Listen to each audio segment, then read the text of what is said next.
Oh, does that say 1,000? Let me put my glasses back on. Oh my word! Nice! The big arrow in the thumbnail works. Also, shit, I've not tidied my room. Oh, they're gonna think I'm a slob.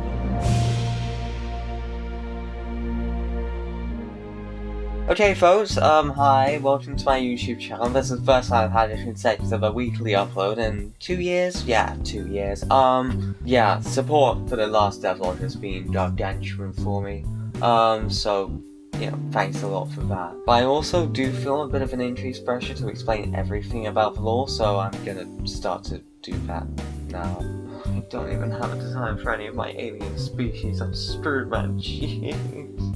Also, I saw a comment which asked a couple questions about how to get into like making games and shit, so I'll try to give as much advice as I can about that. So, I guess it's about time I explain some of the lore of this game, and the basics of how the galaxy operates. Right, now, where to begin? Well, I guess ARESDA is set in the year 3050. It follows the character of your creation as they rise through the ranks of the galaxy to become a wealthy merchant, a renowned explorer, a valiant commander leading the charge against the renegade systems. Or maybe something else, I don't really know, I haven't thought of anything else yet. The majority of solar systems in ARESDA are procedurally generated and will hopefully be incredibly varied. No promises though, procedural generation is notoriously difficult to make it interesting. Beyond that, the most important worlds within 1,000 light years of Earth will be mostly created by me, along with a handful of fictional systems, such as the great capital of the galaxy, Cyphillia, and the small, yet inhabited Toslin. Sounds like the same promises made by every other space exploration game, doesn't it? Yeah, basically. Now, if you know anything about the genre in the past few years, you know that most don't live up to the hype. Quite frankly, until I get to a place where I could, in theory, play the game for longer than 10 hours without getting bored, I'm probably not going to implement half of what I have planned. I have cities in-game right now, which you can go to at this very moment. They might not make it into the initial release. I might genuinely stop you from going to, because they are still quite buggy and I'm not sure how far along they'll be by then. Basically, so much of the game is subject to change at this point, but I can't make a single conclusive promise about what will actually be in the game. However, most of the solar systems which you'll be able to visit are pretty set in stone, so what are the main places you can go to in ARESDA? Well, beyond the millions and millions of procedurally generated worlds, and of course, a handful of real ones, there are 3 main ones which I would consider to be the core worlds. The sense of government, the origins of our species, you know. And of course there's our solar system, which is named Generator in-game, and all its main planets and dwarf planets. In the 3000s, Mars has been terraformed with several large cities, and there are countless small settlements across the moons of gas giants, including Epsilon Point on Titan. Not to mention, Jupiter has the great floating city of Prime Iridia. Beyond this, Earth has countless cities, and there are countless space stations across all the planets. I do, however, want to point out that none of this has been implemented yet. I don't know how much will actually make it into the first release, as, again, it's not done. It's not done, at all. The next major solar system is Toslin. This is the home of the Toslin, a race we'll describe in more than name once I actually get around to designing them. Toslin has one major city, Utricaster, along with many other smaller settlements across the planet. The 4th planet, Recalera, has a large floating city, much like Prime Iridia, called Altios. Beyond this, there are a total of 5 planets in the solar system, all of which have space stations. Finally, we reach the capital of the galaxy, Cyphillia. This world is understood by most scientists as a miracle, the only inhabited world orbiting a neutron star. The gas giant, Valkyrie, only survived thanks to its large magnetic field, protecting its inhabited moon, now called Cyphillia Prime.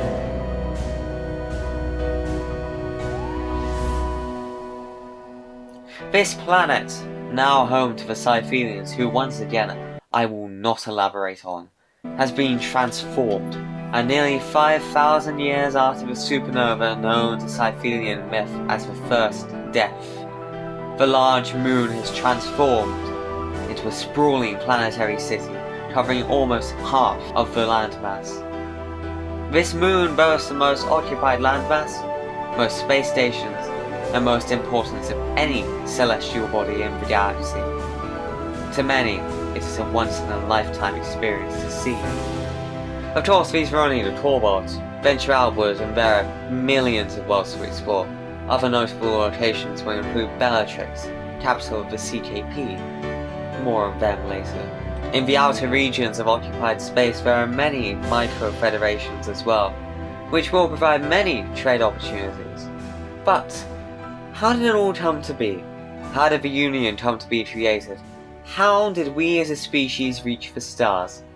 Well, there is one very simple explanation, and that is basically just a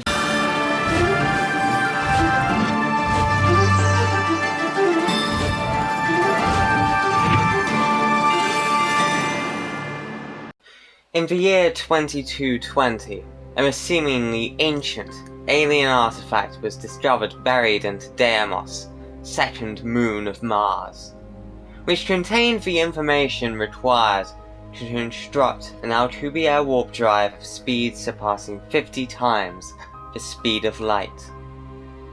The artifact can actually be visited in the previous version of ARESDA, albeit whilst the game runs at an abysmal frame rate. And of course you'll be able to visit it in the new version, once I've gone around to add it here. It would take roughly 50 years to fully decipher the contents of the artifact, and in the year 2273, a team of researchers headed by Addendum, who would soon merge with SpaceX to form Interstellar Corporation, designed and manufactured the world's first Alcubierre drive.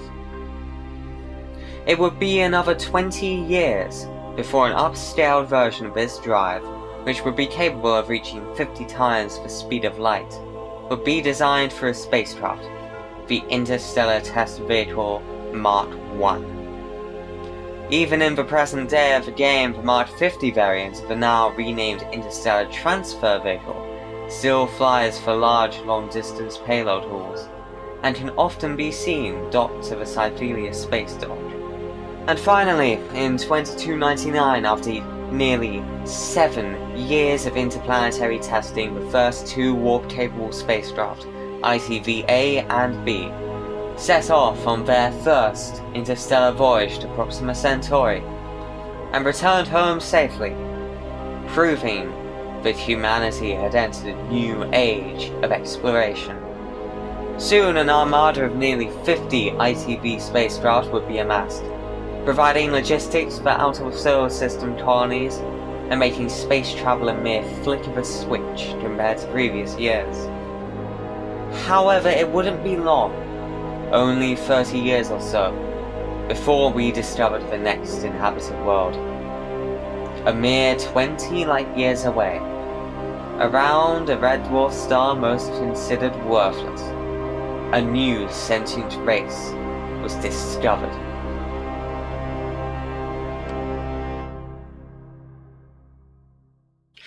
The Costlans, as we soon called them, also discovered a similar artifact, and unlocked the secret to warp travel almost 100 years before us. Their people did not take our arrival kindly, and would soon take their 100 years ahead fleet of spaceships and, over the next 50 years, progressed inwards, taking all colonies of the outer worlds, destroying the Lunar Gateway, and enslaving half the population of Mars in an act of genocide more horrid and unforgiving than the Holocaust. Half of all humans died in that war.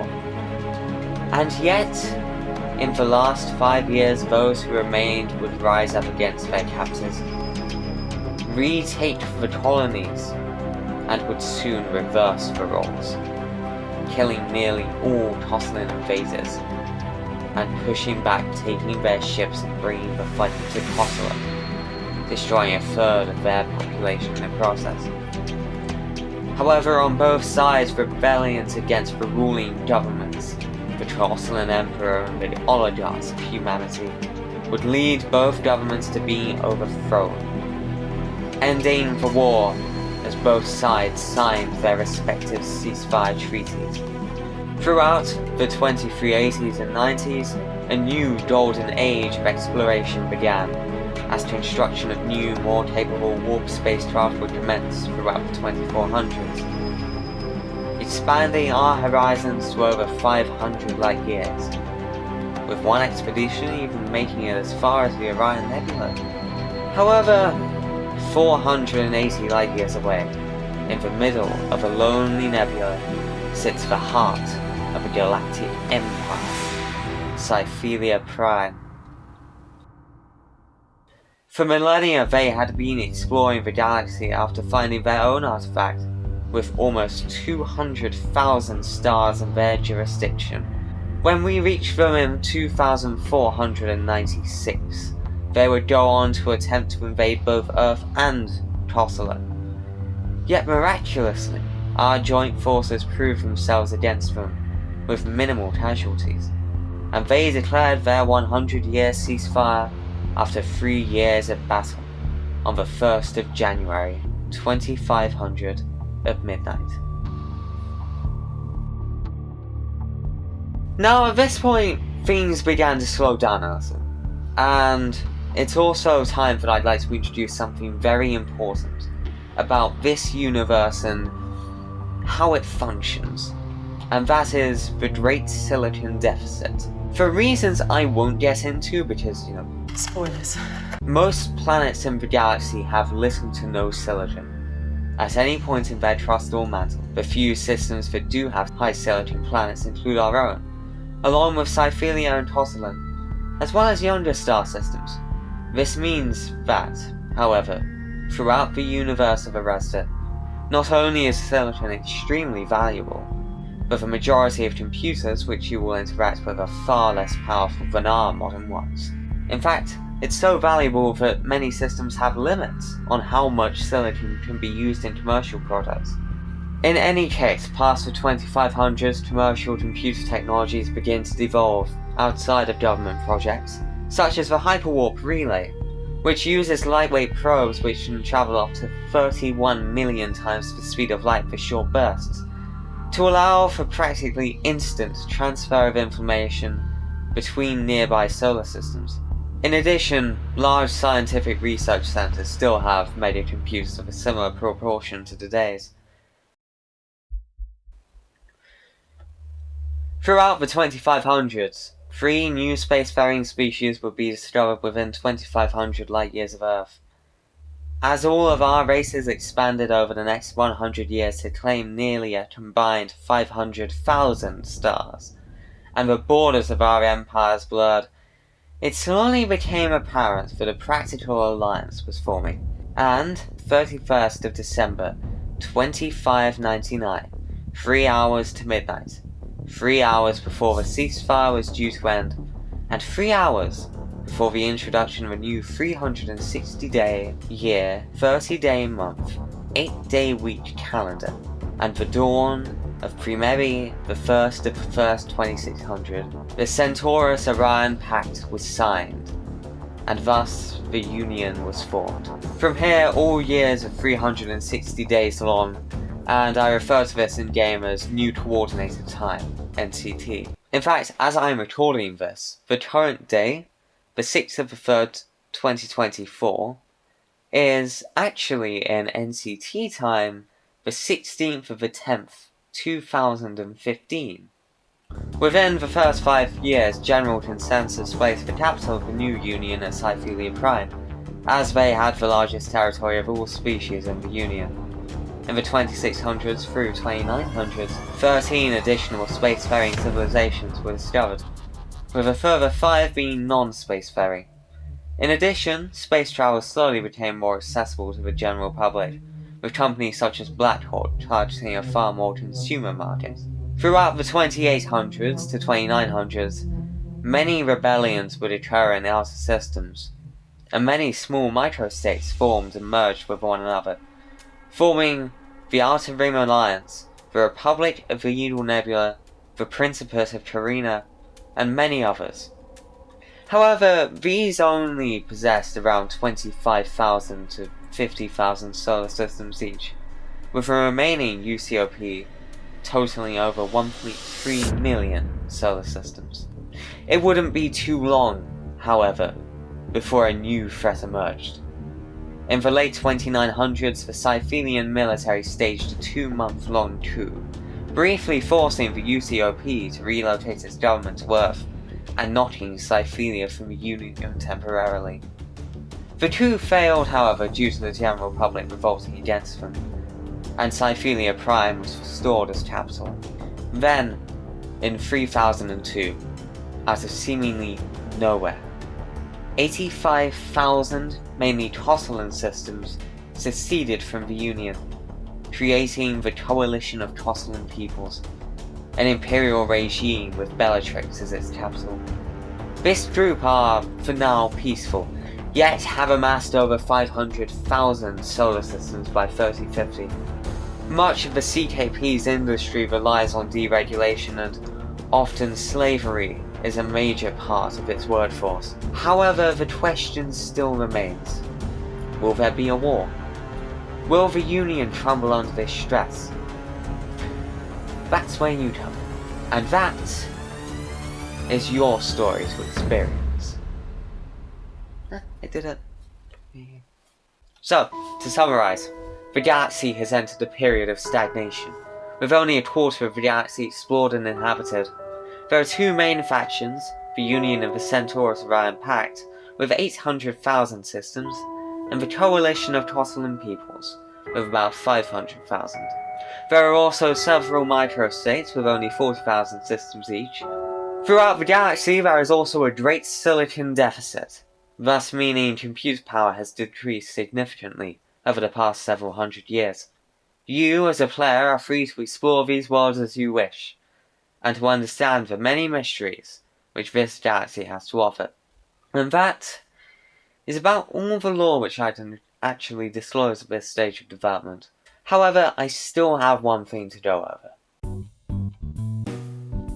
Now, responding to the previous video, I received a rather lengthy comment from someone who was beginning the same journey I began almost 4 years ago now. And first off, this is genuinely the nicest comment I've ever received, and probably ever will receive, so thank you for sending it. And I personally felt it more appropriate to address it in a video compared to a reply. I would say, for starters, game engines are a brilliant environment for learning object-oriented programming. Classes, functions, variables, inheritance enums, all of the core features of a programming language are covered within a game engine, and it's a great practical way to learn about them. I would say, if you're looking to learn how to code in general, I would personally recommend starting with GDScript. GDScript bears many similarities to Python, except with many more features for static typing, and overall is an incredibly well-integrated language within the Godot game engine environment. In practice, learning any programming language will help with learning every programming language, especially C-style languages. And that brings me to my next point.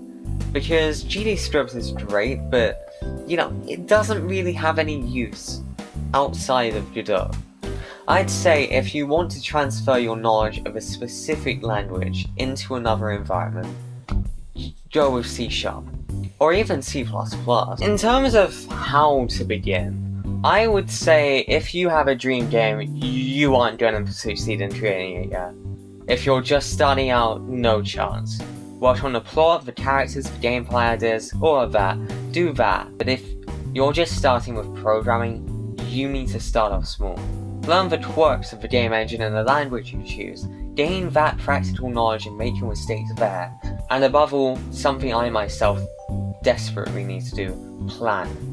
If you don't have a stable foundation for your game, your code is going to very quickly turn into spaghetti, and that will destroy your project.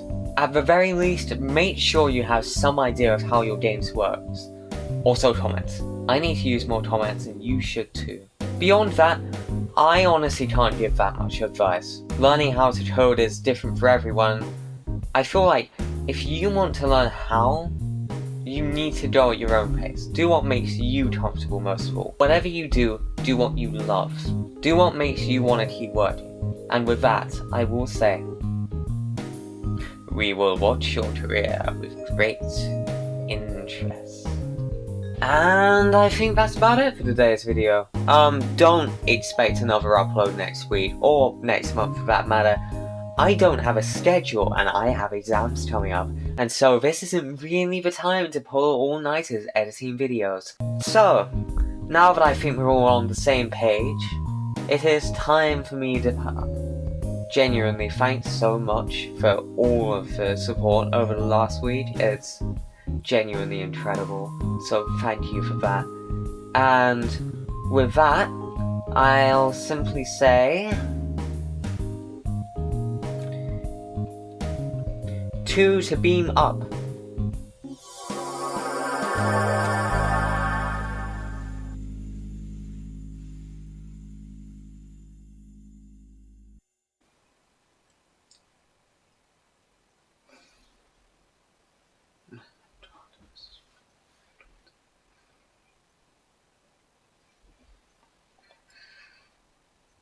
Yeah.